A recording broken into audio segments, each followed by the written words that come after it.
ప్రభునందు ప్రియ సహోదరి సహోదరులారా, మన ప్రభు అయినటువంటి యేసు పరిశుద్ధ నామం పేరట మీ అందరికీ వందనాలు తెలియజేస్తున్నామండి.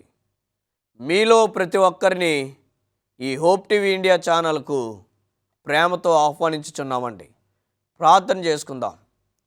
ప్రేమగల మా తండ్రి, దయగలిగిన మా యేసయ్య, మీ ఘనమైన శ్రేష్టమైన నామానికి వందనాలు తెలియజేస్తున్నాము. మరొకసారి మీ వాక్యాన్ని వినాలని మీ పాదాల చెంతకు చేరి ఉన్నాము. మీ దాసును బలపరిచి వారి ద్వారా మీరు మాతో మాట్లాడి నీ వాక్యంతో మా హృదయాలను తృప్తిపరిచి మహిమ పొందమని యేసు నామమున ప్రార్థించి వేడుకొనుచున్నాము తండ్రి, ఆమేన్. దేవుని యొక్క వాక్యంలో నుండి మనము దేవునికి గృహ నిర్వాహకులమై ఉన్నాము. మనము దేవునికి గృహ నిర్వాహకులమై ఉన్నాము. 1 కొరింథీయులకు రాసిన పత్రిక 4వ అధ్యాయము 1-2 వచనములలో, ఏలయనగా మేమును దేవునికి గృహ నిర్వాహకులమై ఉన్నాము. అపోస్తుడైన పౌలు తెలియజేయుచున్నాడు, మేము దేవునికి గృహ నిర్వాహకులము అని చెప్తున్నారు. గృహ నిర్వాహకులు అంటే ఏంటి? గృహ నిర్వాహకులు అనగా అర్థం ఏంటి అనంటే, గృహ నిర్వాహకులు అంటే యజమానులు కాదు. గృహంపై బాధ్యత అప్పగిస్తారు చూసారా? ఎవరికైతే గృహం పైన బాధ్యత అప్పగించబడ్డారో, ఆ బాధ్యతలో ఎవరైతే నమ్మకంగా జీవిస్తారో వారినే గృహ నిర్వాహకులు అంటారు.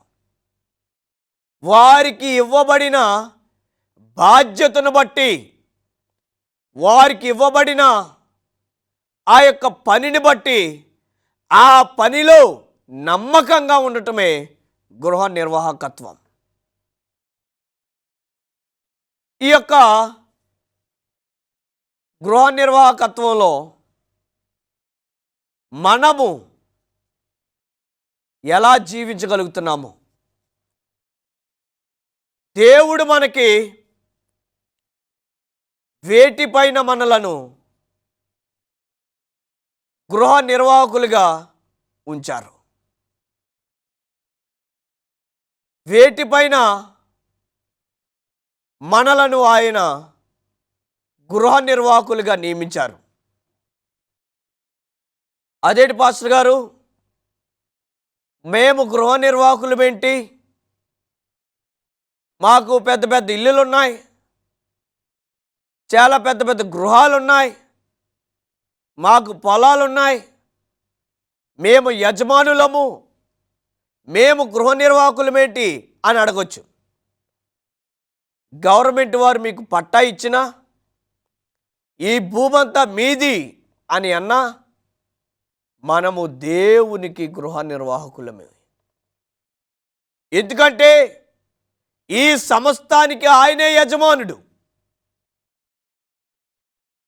నీకున్న దాని అంతటికీ ఆయనే యజమానుడు. ఆయన యజమానుడు, మనము గృహ నిర్వాహకులము. యజమానుడు చెప్పిన ప్రతి పనిని చేయవలసిన బాధ్యత మనది. మనము యజమానులము కాము. ప్రతిదానికి మనము రాయబారులమై ఉన్నాము.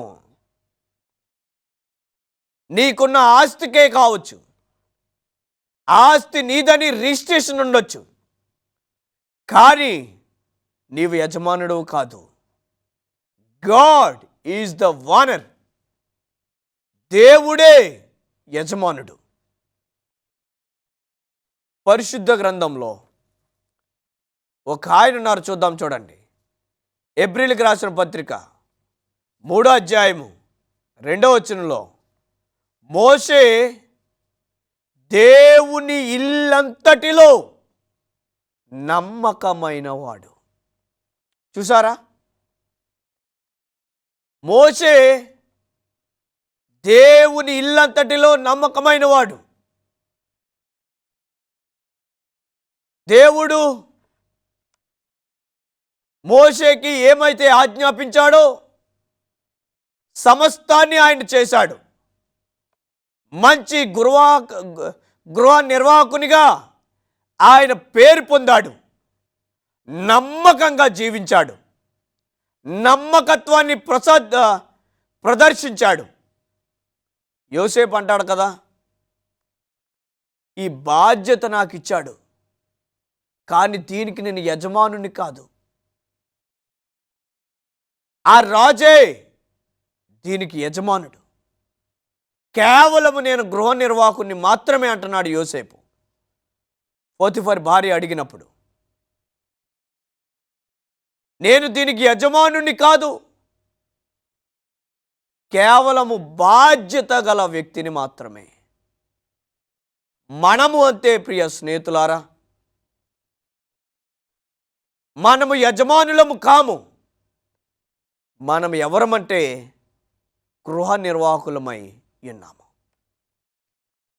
దేవుడు మనకిచ్చిన దానిలో మనము నమ్మకంగా ఉండాలి. వేటిలో మనం నమ్మకంగా ఉండాలి అని వాక్యాన్ని మనం పరిశీలించగలిగితే, రోమీలకు రాసిన పత్రిక 13వ అధ్యాయము 12వ వచనం, కాలము నెరిగి నిదుర మేల్కొనండి, రాత్రి చాలా గడిచిపోయేను, ఉదయము పగలు సమీపమాయెను. మనము ఎందులో నమ్మకంగా ఉండాలంటే టైం, సమయం, కాలంలో మనం నమ్మకంగా ఉండాలి. దేవుడు మనకి సమయాన్ని ఇచ్చాడు. ఈ సమయంలో మనము దేవునికి నమ్మకంగా ఉండాలి. కాలం నెరిగి నిద్ర మేల్కొనండి. సమయము కొంచెమే ఉందని తెలుసుకొనండి. దేవుడు మనకిచ్చిన సమయంలో మనము నమ్మకంగా జీవించాలి. రోజుకి 24 గంటలు, నెలకి 30 రోజులు, సంవత్సరానికి 365 రోజులు. ఈ 24 గంటల్లో 10% అంటే 2 గంటల 24 నిమిషాలు వస్తుంది. రోజులో 2 గంటల 24 నిమిషాలు దేవునితో గడపగలుగుతున్నామా? 2 గంటలు ఎందుకండి? ఉదయం 1 గంట, సాయంత్రం 1 గంట దేవునితో గడపగలుగుతున్నామా? ఉదయం సాయంకాలం కనీసం ప్రార్థనలు జరిపించుకోగలుగుతున్నామా? ప్రార్థనలో మనము, మన కుటుంబము ఉండగలుగుతుందా?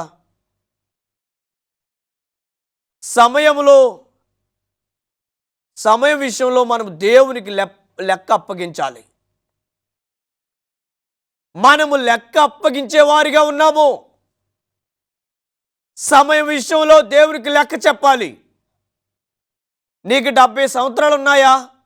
ఈ 70 సంవత్సరాలలో దేవునికి నీవు ఎంత సమయాన్ని కేటాయించావు ఆలోచించండి. ఒకవేళ నీకు 50 సంవత్సరాలు ఉన్నాయా? 50 సంవత్సరాల్లో నీవెంత సమయాన్ని దేవునికి కేటాయించావు పరిశీలన చేసుకోనండి. యవనస్తులు 20 సంవత్సరాలు, 30 సంవత్సరాలు యవనస్తులుగా మీరున్నారు. మీరు ఎంత సమయాన్ని దేవునికి కేటాయిస్తున్నారు? లెక్క అప్పగించాలి. నీకు ఇవ్వబడిన ఈ సమయాన్ని బట్టి దేవునికి లెక్క చెప్పాలి. లెక్కను అప్పగించవలసిన వారమై ఉన్నాము. దేవుడిచ్చిన సమయాన్ని మనము కాలుదన్నుకోకుండా సమయానుకూలంగా మనం నడుచుకోవాలి.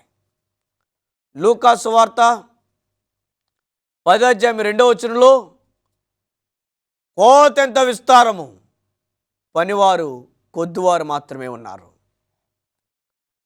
కోత చూస్తే చాలా ఉంది, పనివారు కొంతమందే ఉన్నారు. కోత అంటే ఏంటి? పంట, సంఘం. పనివారంటే మనము. బయట ఎంతోమంది యేసు ప్రభువారిని తెలియకుండా వారి కాలాన్ని వెళ్ళబుచ్చుచున్నారు. అలాంటి సమయంలో మనము సమయము కొంచెమే ఉందని దీన్ని ఉపయోగించుకొని ఈ సువార్తను ముందుకు తీసుకెళ్ళగలుగుతున్నామా? దేవుడు మనకు సమయం ఇచ్చారు. ఆయన మనకి చక్కటి సమయాన్ని ఇచ్చి ఈ సమయాన్ని సద్వినియోగం చేసుకోమని దేవుడు మనం పిలుస్తున్నప్పుడు మనం ఏం చేస్తున్నాము? యవనస్తులు బాప్తిసం తీసుకోమంటే నాకు ఇంకా సమయం ఉంది, నేను చేయవలసిన పనులు ఇంకా ఉన్నాయి, ఆ తర్వాత తీసుకుంటాను అని అంటారు. ఇలా మనం సమయాన్ని పాడు చేసుకుంటూ వెళ్ళిపోతే దేవునికి లెక్క అప్పగించవలసిన వారమై ఉన్నాము. లెక్క చెప్పాలి దేవునికి. సమయం విషయంలో చాలా జాగ్రత్తగా ఉండాలి. సాతానుడు సమయం కొంచెమే ఉందని తెలుసుకున్నాడు. చాలా స్పీడ్గా ఆయన పని చేస్తున్నాడు సాతానుడు. ఏర్పరచబడిన వారిని సైతము మోసం చేస్తున్నాడు. సాతానుడు ఇంత స్పీడ్గా పనిచేస్తున్నప్పుడు దేవుని కుమారులుగా, దేవుని కుమార్తెలుగా, ఆయన మార్గములో నడిచేటువంటి క్రైస్తవ బిడలుగా మనం ఇంకెంత స్పీడ్గా పనిచేస్తున్నాము? సమయాన్ని మనం ఎంతవరకు వినియోగించుకోగలుగుతున్నాము? సమయానుకూలంగా మనం ఎంతవరకు పని చేయగలుగుతున్నాము? మీ హృదయాలను మీరు పరిశీలన చేసుకోనండి. మరొక మాట చూద్దాం వాక్యంలో నుండి. మత్తయి సువార్త 25:14-15 పరలోక రాజ్యము ఒక యజమానుడు తనకున్న ఆస్తిని పనివారికిచ్చి దూరదేశం వెళ్ళిపోయినటువంటి వానికి సాదృశ్యంగా ఉన్నది. పరలోక రాజ్యం గురించి మాట్లాడుచున్నారు. ఒక యజమానుడు ఆయన వేరే దేశం వెళ్ళవలసి వచ్చింది. వేరే దేశం వెళ్ళవలసి వచ్చినప్పుడు తన 3 పనివారిని, సేవకులను పిలిచి ఒకరికేమో 5 తలాంతులు, ఒకరికేమో 2 తలాంతులు, ఒకరికేమో 1 తలాంతు ఇచ్చారు. అయితే ఆయన వేరే దేశం వెళ్ళిపోయాడు. పని అయిపోయిన తర్వాత మరలా తిరిగి వచ్చాడు. పిలుస్తున్నాడు వారిని. 5 తలాంతులు ఇచ్చిన వారిని పిలిచాడు. ఫస్ట్, అయ్యా నేను నీకు తలాంతులు ఇచ్చాను కదా, నువ్వేం చేసావు ఈ తలాంతుల్ని అంటే, అయ్యా నీవు నాకు ఇచ్చిన తలాంతులను నేను ఉపయోగించుకొని 5కు 5 రెట్టింపు చేశాను అన్నాడు. ఓ శబాష్, బలా నమ్మకమైన మంచి దాసుడా, నీకివ్వబడిన ఈ తలాంతులను నీవు ఉపయోగించుకున్నావు, దాన్ని అభివృద్ధి చేశావు, ఈ తలాంతులను పట్టుకుని వెళ్ళిపోమని చెప్పాడు. రెండో సేవకుని పిలిచాడు. నువ్వేం చేసావా అంటే, నీవు నాకు ఇచ్చిన ఈ 2 తలాంతులను నేను ఉపయోగించుకొని దీన్ని నేను రెట్టింపు చేశాను, 2కు 2 4. ఓ బలా నమ్మకమైన మంచి దాసుడా, నీకు ఇచ్చిన దాంట్లో నీవు నమ్మకంగా ఉన్నావు, నీకు మరలా ఈ తలాంతులు నీకు ఇస్తున్నాను, వెళ్ళి అభివృద్ధి చేసుకోమన్నారు. 1 తలాంతు ఇచ్చిన వారిని పిలిచాడు. ఆయన ఎక్కడో మట్టిలో కప్పెట్టాడు.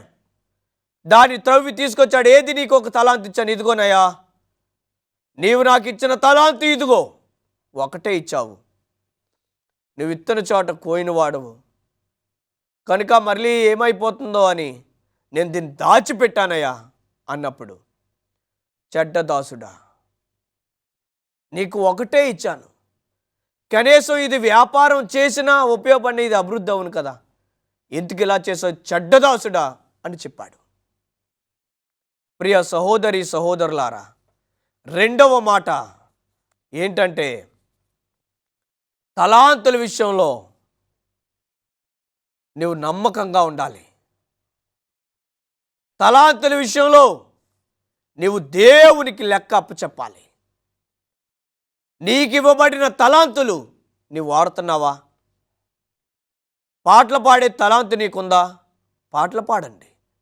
పాస్టర్ గారి మీద కోపం ఇచ్చి నువ్వు పాటలు పాడటం మానేస్తున్నావా? సంఘ పెద్దల మీద కోపం ఇచ్చి పాటలు పాడటం మానేస్తున్నామా? లేదా నీ పక్కన సహోదరులను చూసి వారి మీద కోపగించుకొని పాటలు పాడటం మానేస్తున్నామా? నీకు ఏ తలాంతు ఇవ్వబడింది? వాక్యం చెప్పే తలాంతు ఇవ్వబడిందా? వాక్యం చెప్పండి. వాద్యాలు వాయించే తలాంతు మీకు ఇవ్వబడిందా? వాద్యాలు వాయించండి. మీకు ఏ తలాంతు ఇవ్వబడితే ఆ తలాంతు విషయంలో మీరు నమ్మకంగా ఉండండి. దేవునికి లెక్క చెప్పాలి. నేను నీకు చేతులు ఇచ్చాను కదా, ఎందుకు నువ్వు చప్పట్లు కొట్టి నన్ను ఆరాధించలేదు? నీకు నోరిచ్చాను కదా, ఎందుకు పాడలేదు? నీకు వాక్యం చెప్పే తలాంతు ఇచ్చాను, ఎందుకు వాక్యం చెప్పలేదు? వాయిద్యాలు వాయించే తలాంతు ఇచ్చాను, నువ్వు ఎందుకు వాయిద్యాలు వాయించలేదు అని అన్ని విషయాలలో ఆయన లెక్క అడగబోతున్నాడు. ఎందుకు ఆయన లెక్క అడుగుతాడంటే ఆయన యజమానుడు, మన గృహ నిర్వాహకులము. లెక్క అడిగే అధికారము, లెక్క అడిగే యోగ్యత మన యజమానుడైన యేసు ప్రభువారికి ఉన్నది. ఆయన లెక్క అడగబోతున్నాడు తలాంతుల విషయంలో. ఇప్పటికి మనం 2 మాటలు నేర్చుకున్నాము. మొదటి మాట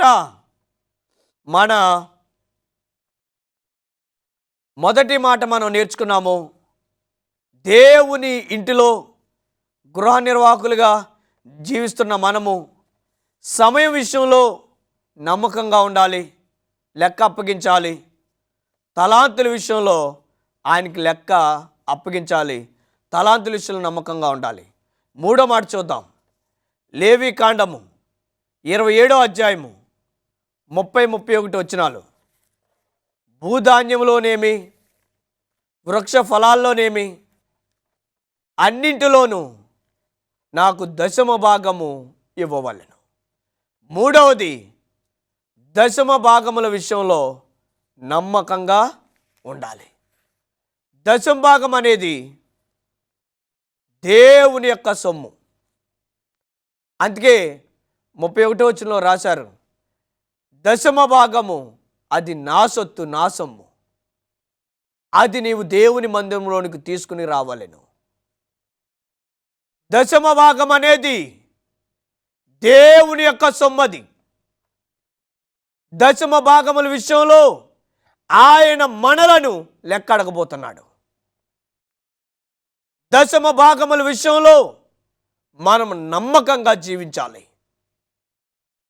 10వ భాగాలు దేవుని యొక్క నిధిలోనికి తీసుకురావాలి. 10వ భాగాలు పెట్టి గుళ్ళో చర్చిలో ఏదో వస్తువు కొన్నానని, లేకపోతే నా 10వ భాగం పెట్టి చర్చిలో కొత్త వస్తువు తీసుకొచ్చి పేరేంచి ఇలా చేశానని 10వ భాగంతో ఏమీ చేయకూడదు. 10వ భాగం అది దేవుని సొమ్ము. సొంతంగా మనం పనులు చేసుకోవడానికి, సొంతంగా మనం సొంత వ్యాపారం చేసుకోవడానికి కాదది. అది దేవుని సొమ్ము, దేవునికి ఇవ్వాలి. ఉదాహరణకు ఒక ఆయన దగ్గర 1000 రూపాయలు అప్పు తెచ్చాం. ఒక ఆయన దగ్గర 1000 రూపాయలు అప్పు తెచ్చి తర్వాత ఆయనతో మనం ఏమంటున్నామంటే, అయ్యా నువ్వు నాకు 1000 రూపాయలు ఇచ్చావు కదా, ఇంకో 1000 రూపాయలు ఇట్టి నీకు నేను ఒక వస్తువు కొనిస్తున్నాను, ఒక మొబైల్ ఫోన్ కొనిస్తున్నాను అని అన్నామనుకోండి, ఆయన ఏం చేస్తాడు? చిరాకు పడతారా? అంగీకరిస్తాడండి. నేను నీకు అప్పిస్తే నువ్వు నాకు వస్తువు కొని ఇవ్వటం ఏంటి? నేను నీకు అప్పిచ్చాను కాబట్టి అప్పు నాకు చెల్లించు అని అంటాడు. తర్వాత మరలా పెద్ద పబ్లిక్ మీటింగ్ ఏర్పాటు చేసి ఆ పబ్లిక్ మీటింగ్లో ఈయన నాకు 1000 రూపాయలు ఇచ్చాడు కాబట్టి ఈయనకి నేను మొబైల్ ఫోన్ కొనిస్తున్నాను అని చెప్పామనుకోండి, ఏమంటాడు? నువ్వు నాకేమైనా దానం చేస్తున్నావా? నువ్వు నాకేమైనా ఇస్తున్నావా? నా 1000 రూపాయలు నాకు తిరిగి నా అప్పు చెల్లించు అంటాడు. దేవుడు మనకిచ్చాడు, మనం ఆయనకి దానం చేయట్లేదు, మనం ఆయనకి ఇవ్వడం లేదు. ఆయన మనకిచ్చాడు కాబట్టి 100 రూపాయలు మీరు సంపాదించారనుకోండి కూలి పనికి వెళ్ళి, అందులో 10 రూపాయలు దేవునివి, మిగతా 90 రూపాయలు నివి. అంతేగాని ఆ 10 రూపాయలు చర్చిలోకి తీసుకొచ్చి ఇదిగో ఈ 10 రూపాయలు పెట్టి దేవునికి పలానా వస్తువు కొంటున్నాను అని కొని దాని మీద పేరు వేయించుకోవటం, అది దశమ భాగం అవ్వదు. అది అలా చేయకూడదు. దశమ భాగం అంటే దేవుని నిధిలోనికి తీసుకురావాలి. అంతేగాని సొంతంగా నువ్వు నీ సొంతంగా నచ్చినట్టు చేయటానికి మనం ఎవరమండి?